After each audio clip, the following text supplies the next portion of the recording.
Afternoon, everyone. How are you? We're fine. Afternoon, everyone. How are you? We're good.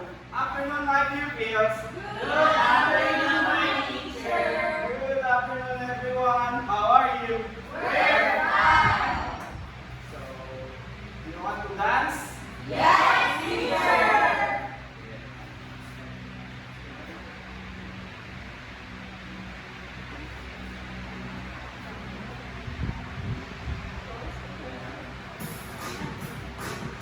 So, just sing along and dance.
If you're present, just say hi. Hi. Is anyone absent, class? Yes, teacher. So, you will all say. In our class, we have the rules that we need to follow. So, I have here a set of classroom standard. In the first figure, wants to answer what it is. Yes, the teacher. Keep quiet, teacher. Yes, you must keep quiet by the teacher. Okay? And the second figure, you want to answer.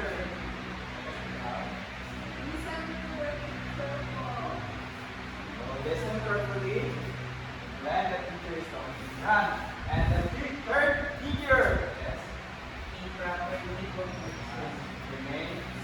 properly. And last one.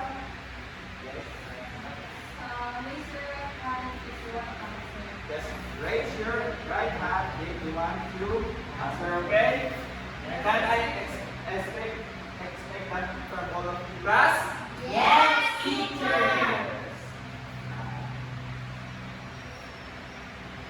So I have here a set of two.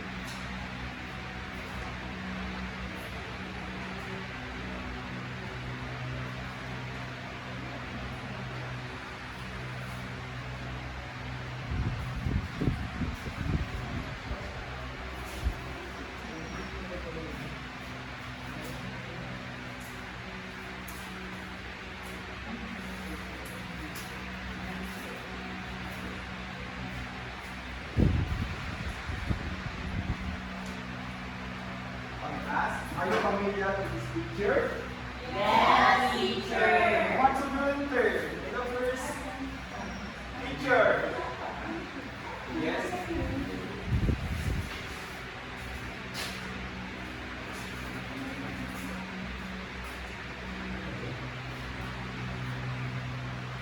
And the second one. Yes, sir. The third. Yes, Vanessa. Your and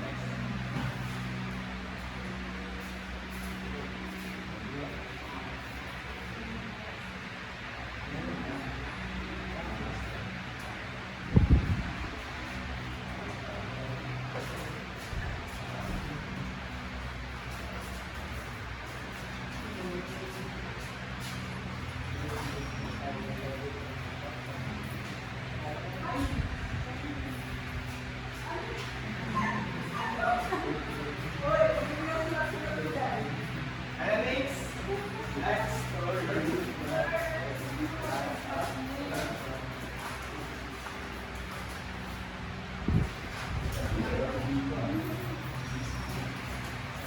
Teacher, hindi na ba ni Alvarado kay Facebook daw? Right now.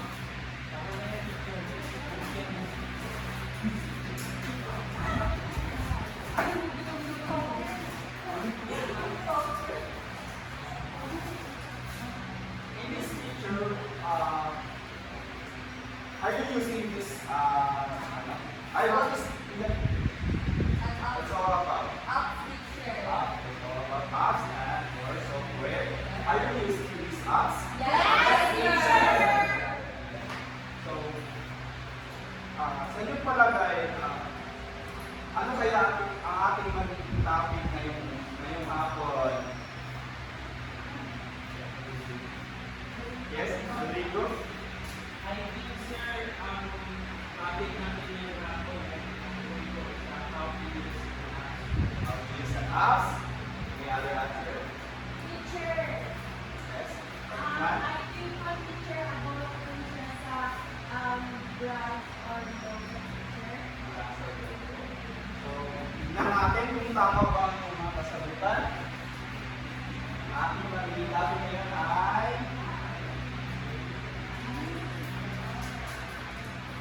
so, basa. Graphic design, logo making. And here our object is first object is What is graphic design? Create logo through gadgets using various applications. Explain the importance of logo in real-life situation. this our object is our node. So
example po yan ng logo. Yes. Any other hand? Okay, Vanessa? Facebook po yung app ko sa Yes, very good. Okay, Leonardo? Yung mga po teacher yung parang template. Yes, very good. At saka yung logo na nakalagay sa uniform natin, yan ay isang sample ng logo. Now, we have different principles of logo making. The first principle is simplicity. The second is uniqueness. And the third is memorability. The fourth is relevance. And the fifth is versatility. And the sixth is timelessness. First, we have the simplicity. Okay, who wants to read? Okay, Alvarado? Simplicity, keep the design clean and the Yeah. focus on a few key elements. Yes. When we are making logo, kailangan natin na dapat simple lang yung gagawin natin design para hindi siya masyadong masakit sa mata or masyadong nag-overlap yung mga idea sa isang pictures lang. Then the second one is to read. Okay. make the logo stand out from the crowd by being original and colorful. Yes, very good. Yes, syempre, aware ba kayo sa mga logo na ginagaya ng katulad ng Adibas? Gano'n? Yes, Yes, teacher. Diba, ang dami? Like, Adibas, teacher. ang pinaka-ano doon is like, kapag nakikita yung logo, is ang may reason pa rin is yung original kesa yung sa ginawa mo yung logo. Now, the third principle was to read. Okay? Memorability. Create a design that is easy to recall and remember. Yes, we need to create a logo design para madali lang siyang matandaan ng mga mamamayan. And syempre, once na matanggal sa utak ng mga buyer or consumer, mas madali tayo makaka-ano sa ating business. Then, the fourth one, who wants to read? Okay, Vanessa. Relevance. Ensure the logo reflects the nature of the product, supplies or brand that Yes, very good. Kailangan natin maging relevant sa ating gagamitin na materials or text na based sa mismo sa ating magiging business. Kasi kunwari, magkakaroon tayo ng business na about sa coffee. Tapos ang nilagay mo doon is, bread lang siya. At ikaw bumukha siyang bake shop or di ba? Instead na cup ng coffee or beans ng coffee, yun ang nilagay natin instead sa iba. Then, sino gusto bumasa ng sa okay? Go to Kayla. There's some need. Consider how the logo will look in different size and formats, including black and white. Yes, very good. Kasi di ba may mga logo na kunwari, we have this type ng na 3D and 2D, di ba? Kapag ginawa yung logo natin na naka 3D, nag-iiba na yung itsura niya. Dapat kahit anong angulo is ma-identify pa rin na yun mismo yung logo mo. Then the last one was to read. And the other hand, mga drive. Ayun nila, design the logo that will remain relevant and effective all the time. Yes.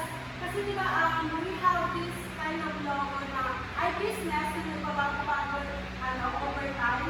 Parang, kunwari kapag gumawa ka ng isang logo ngayon, tapos magbabago ka ng logo next year, is parang mag-i-start ka na naman sa panibago. Dapat mag-i-stay lang siya kung ano yung ginawa mo nung una. Then we have these steps on creating a logo. First step is we have the sketching and ideation. Who wants to read? Okay, Nyla? Sketching and identification. Brainstorm different logo concepts and sketch them out. Okay, the next one is, okay, Jaira. We have to choose the elements, select which elements of line, shape, color, the rest represent the Yes, the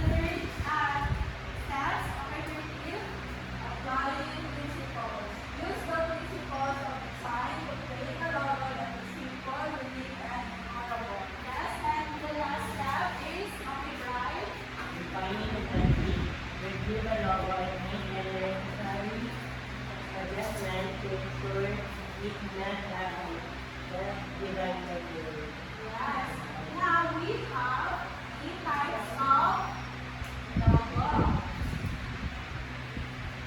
First, we have the word marks, letter marks, pictorial marks, and the last is abstract logo. First, we have the word mark. This logo is made of text only like Google. Now we have here a short tutorial about word marks on how to use it.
This logo uses only initials like C and L. Ano bang alam niyo na logo na ang nakalagay lang is initial. C and C N. Okay, yes, and then A. Yes, very good. Now let's watch kung paano siya gawin using a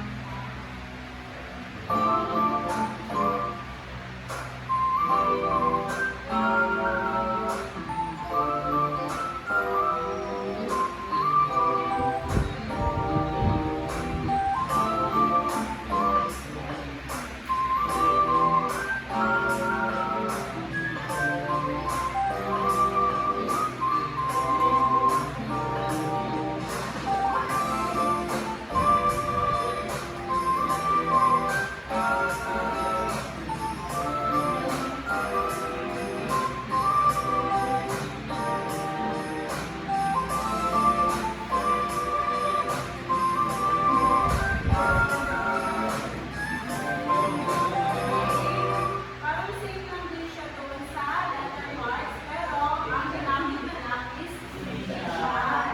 And the third one is pictorial marks. Ito yung gumagamit sa mga picture or symbol. Sino magbibigay sa akin ng example? Teacher. Ano? Diana? Yes, very good teacher. Yes, Vanessa. Instagram picture. Yes, very good. Okay, guys. YouTube, yes, very good. Now, let's watch kung paano ba siya gawin.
Wow!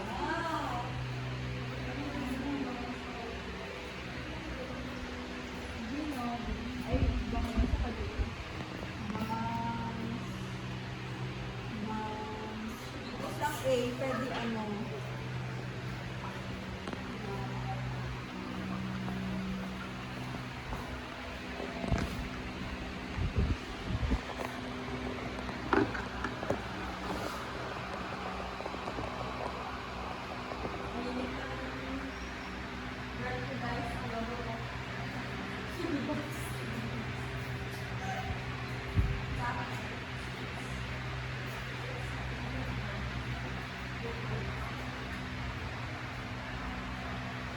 Okay, class, you only have 1 minute left.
Class, kamusta mo kayo? Yes, teacher.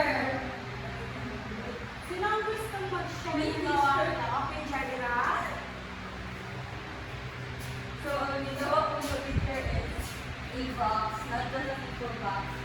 Because this box, the name po is Shugi box. Ah? Shugi box. Shugi box po. Shugi box po. Mystery po ito siya na box na nakikita ko sa Shopee. Very good. Bigyan natin ng limang palakpak si Kaya.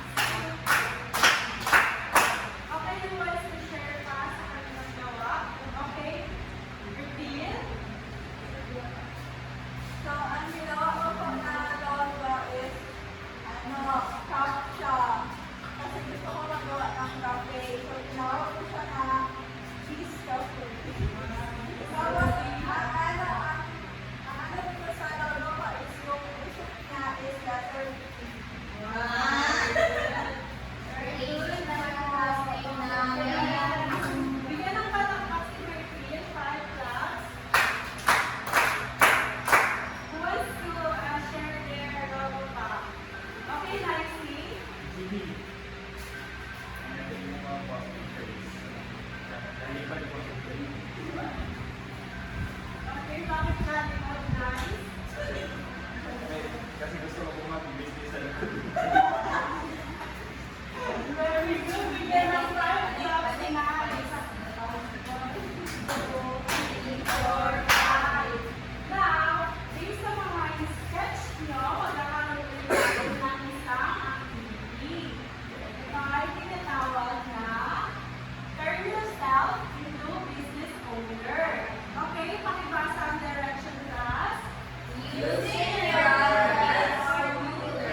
Nagdadal na po kami. Tapos na kayo?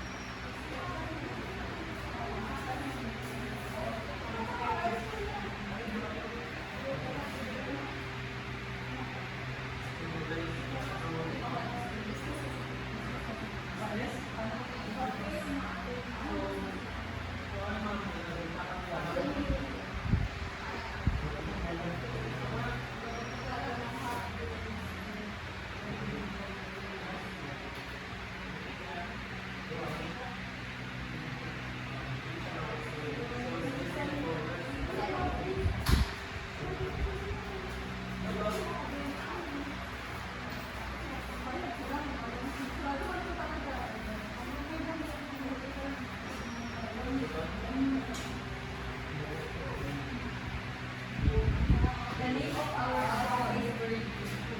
Do you know what is Birdie? Don't touch my bird. Don't ask me what exactly. Birdie po yung ano.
Okay, now class, let's see.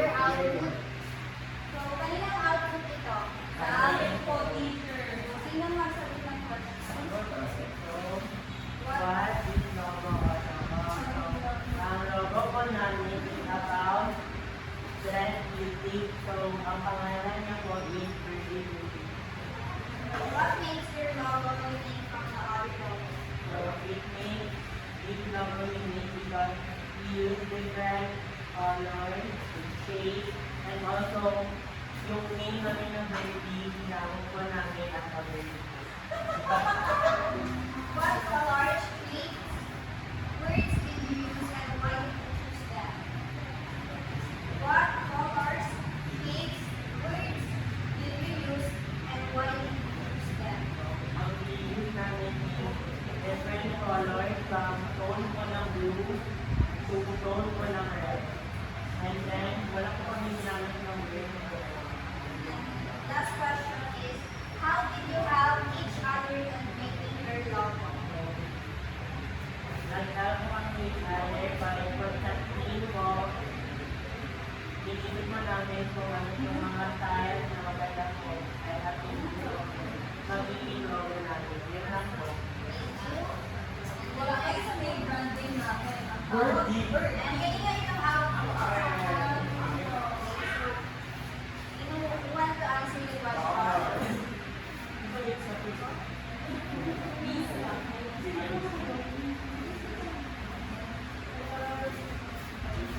What is your business about?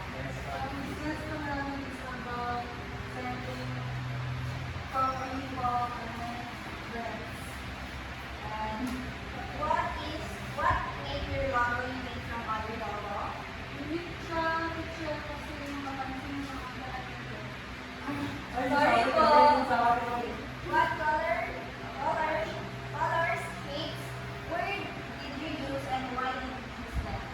Color niya is ang dahil color ko kasi hindi kasi masaya ko ng business model. Ang shape ko na is yung circle, yung letter dito gawin ko yung initial ng kailangan ko. The last question is, how did you help each other in making your logo? Nagtulungan po kami yung isa ko na export ko, yung isa ko na sa cellphone ko sa drawing. Tapos ako po ako yung cellphone. Give yourself a 5 block. Did you understand how to make a logo, class? Yes, teacher. Again, what again are the graphic design? Anyone?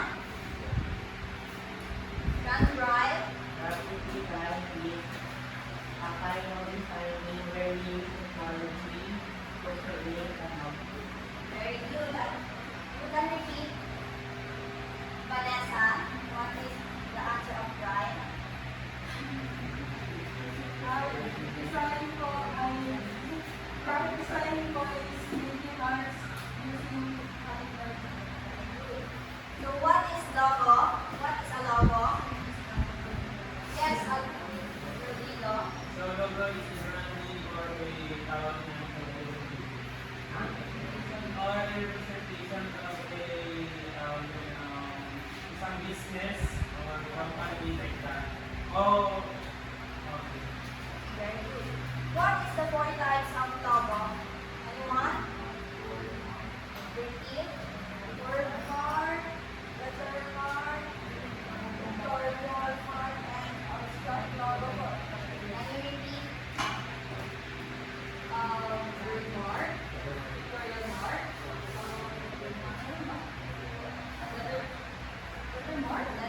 letter mark, abstract mark. Very good. Now that you understand all about the logos, please bring out your art books and answer these. Yeah, wag ka muna magalit. Ito ang mga art. Guys, picture tayo! Yes.